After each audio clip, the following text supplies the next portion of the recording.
them are not driving, and some of them we don't want them to drive at certain ages.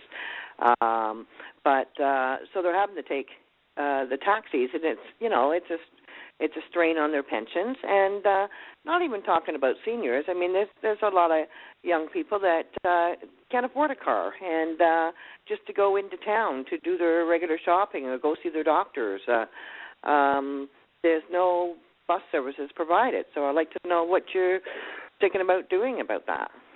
Yeah, well, many years ago when I lived in Alliston, we did have a bus service with come and go. I guess what happened was council couldn't afford it, or felt they couldn't afford it, and it no longer was a priority. The provincial government, to their credit, they do give substantial gas dollars back to municipalities that have bus service. I know Collingwood benefits from that. Wasaga Beach benefits from that every year. So there is money available from the province. The municipality has to implement the service, and I think you should definitely be asking candidates in this municipal election where they stand on that. Okay.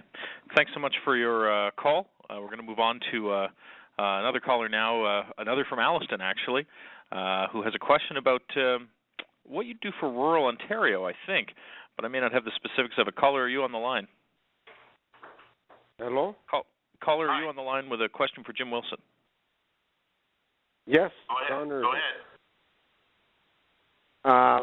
For that lady in Alliston, I would suggest they have taxi service for $2 to go to doctor's appointments. Sobeys has a bus thing that goes to Sobeys for shopping, etc.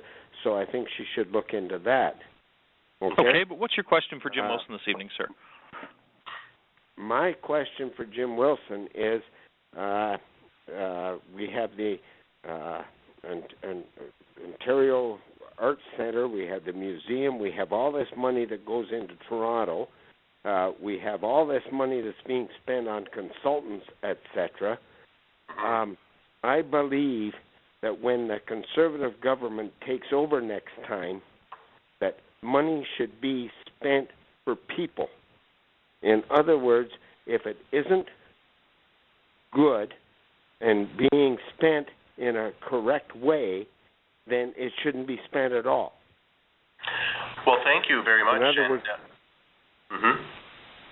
No, I agree, and I think what we're going to do so that there's no surprises should we form the government, Tim Hudak has indicated that well before the next election, so that's in October of next year, we're going to put out a party platform, and we're going to fully cost that platform, and we're going to tell people what our priorities are going to be, because I think what you're talking about, sir, is the government has to make priorities. There's only so much money to go around, and obviously we have a huge provincial deficit of some $20 billion and an enormous provincial debt.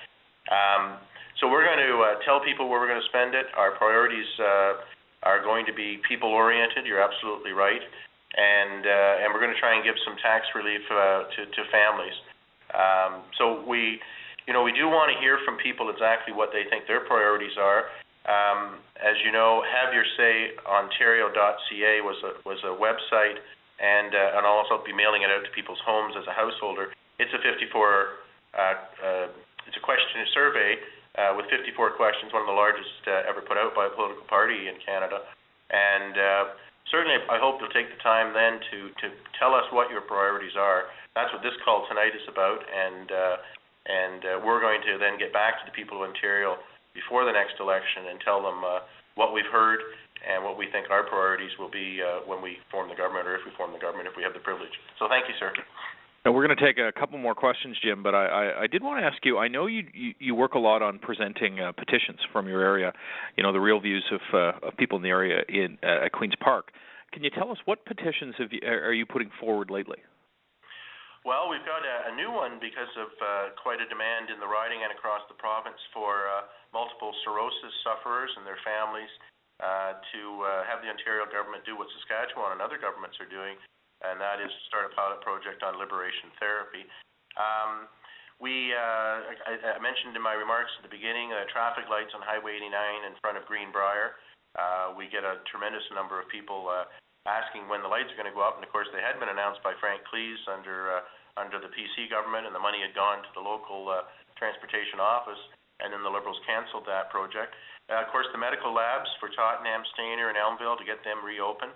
We have a petition online at jimwilsonmpp.com against industrial solar and wind farms without local say. As you know, Dalton McGuinty, through the Green Energy Act, has taken away the zoning authority and the approval that was always necessary in the past from our municipal governments for these projects, and we intend to reinstate that local decision-making should we form the government. So those are just some of the petitions, and I really, really appreciate we've had success with petitions, whether it be St. Paul's School or the Banning Homestead or a number of things we've done over the years. So squeaky wheel does get the grease in this business, and I really appreciate constituents taking the time to either sign up online or to, if you have ideas for petitions, I want to hear your ideas too, because they do work eventually. It just sometimes takes a long time. Well, for anybody who's got an idea for a petition, an issue to raise, or a question tonight, please hit star 3 in your handset, and we're going to do our best to take as many calls as we can. Jim, our next caller is actually calling from Creemore tonight, and I believe they are not so happy about auto insurance rates, an issue I think you've said you've heard a bit about lately. Yeah, we sure are. Go ahead. Caller, are you on the line from Creemore? Yes, I am. What's your question for Jim Wilson this evening? Yep, go ahead there. I was going to phone you, but you happened to phone me first. And, well, that's the truth. And yeah, okay. I went up to my insurance company, and I paid my insurance today. And behold, now everybody needs to know this, not just me. Behold, they said, oh, well, your accident thing and your, what do they call it, the one, for rehabilitation was cut in half. And exactly. He came out and he said, don't blame me. He said, blame the government. Yep. Well, I said, well, gee whiz, here I'm standing. Well, okay. I said, I'll phone Jim Wilson. We'll find out. Well, it's is it the government or? Well, I said, well, don't listen. I said, don't. You're charging me the same money, and you're wanting more money for the extra insurance. Yeah, I just renewed mine locally too. That is exactly the law that the government brought in and implemented about 2 months ago.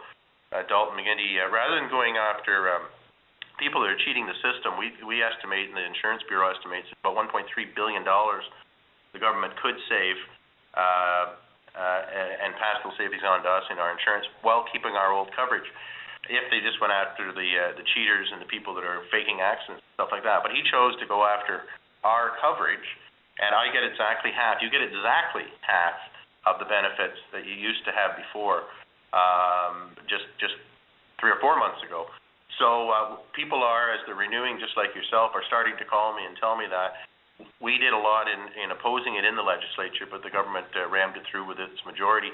I guess it didn't want, there was pressure on the system for a rather large hike in rates. So rather than hike rates, they just cut the amount of insurance you're going to get should you be in an accident or seriously hurt. So I'm glad you mentioned it. More and more people are finding out about it as they renew, and we'll certainly keep the pressure up at Queen's Park. But your insurance guy is not to blame on this one. Jim, we've got a poll question for our callers tonight. You can punch in the answer in your keypad. What is your top health care priority? Pretty clear question. What is your top health care priority? If it's more doctors, press 1. If it's better services, press 2. If it's long-term care beds, press 3. If it's shorter wait times for surgery, please press 4. You can key in your answer now. So I'll recap that one more time. What's your top health care priority? If it's more doctors, please press 1. If it's better services, please press 2.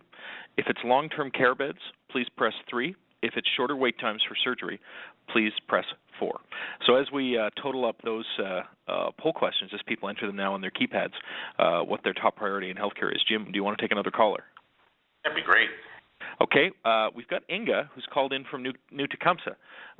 Inga, are you on the line? Yes, I am. What's your question for Jim Wilson? Good morning. Good morning. The X-ray and lab has been closed in Tottenham, Jim Wilson. You're aware of that because I read the article in Tecumseh Pine. What can we do about it to get it back again? Yeah, thanks, Inga. It's sign my petition, both in person at the Alliston office or we'll send you out some petitions. We've got your phone number. Yeah, I got 2 pages, and they're already full, so I'll call you office tomorrow and get some more petitions sent out to me because I don't have a computer at hand. Yeah, so I've had a brief discussion with the company, and as I said earlier, their top executives, I'm a former Minister of Health, so they know that I know a lot about that business that they probably don't want made public. So I've kind of threatened them that, they made this decision without telling the MPP in the area, and as a former health minister and the MPP, I'm pretty ticked off. And it's a real inconvenience. As I said in that article, my mom died last year, my dad the year before. In the final months of their lives, if we didn't have the blood lab in Alliston, where they live, I don't know what I would have done, because I was the only child that lives in the area still. And so I was their caregiver and their transportation. And it was a beggar of a job just to get them up there. If I had to take them to Barrie or further, I don't know what I would have done. So I know exactly firsthand what families are going through. And as I said, I'm pretty mad at the company, and I'll certainly give them an earful. At the end of the day, if the private company won't come back and open the lab, then certainly it's Dalton McGuinty's responsibility as Premier of the province to make sure we have equal access. In Toronto here, we got labs all over the place. You can walk from one to the other.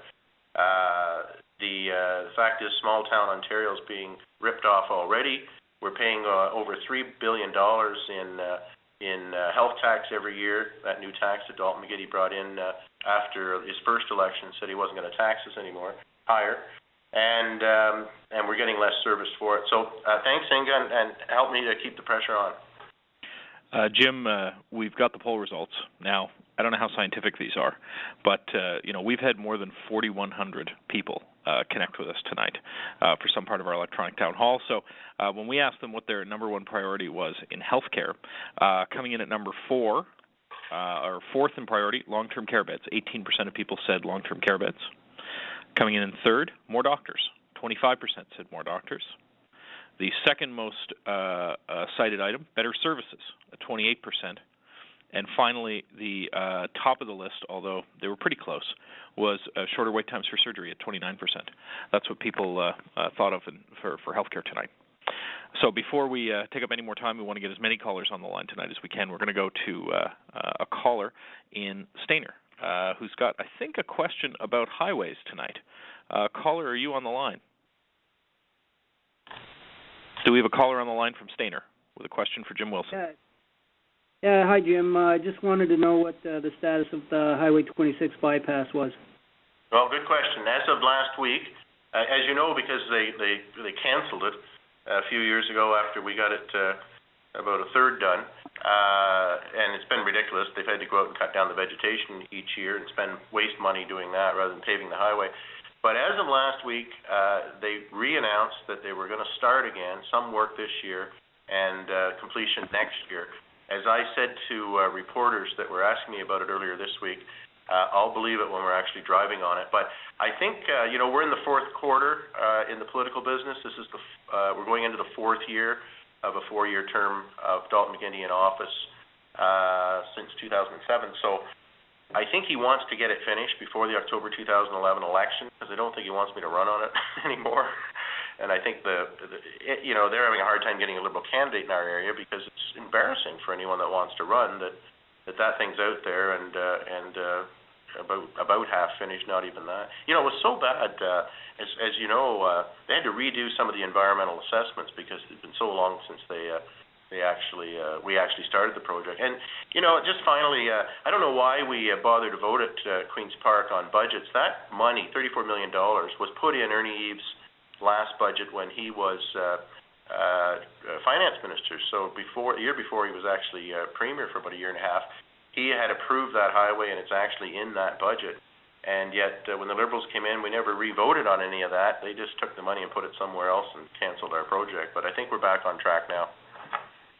Okay, Jim. We've got a call here about, of all things, e-health, something I think we've seen on the front pages of the newspapers in Ontario in recent weeks, and in fact over the last year. So caller Emilio, are you on the line with a question about e-health? Yes. What is your question for Jim Wilson? Hi, Mr. Wilson. Hi. Hi. Okay, because of the e-health debacle, are you prepared to bring the people responsible up on charges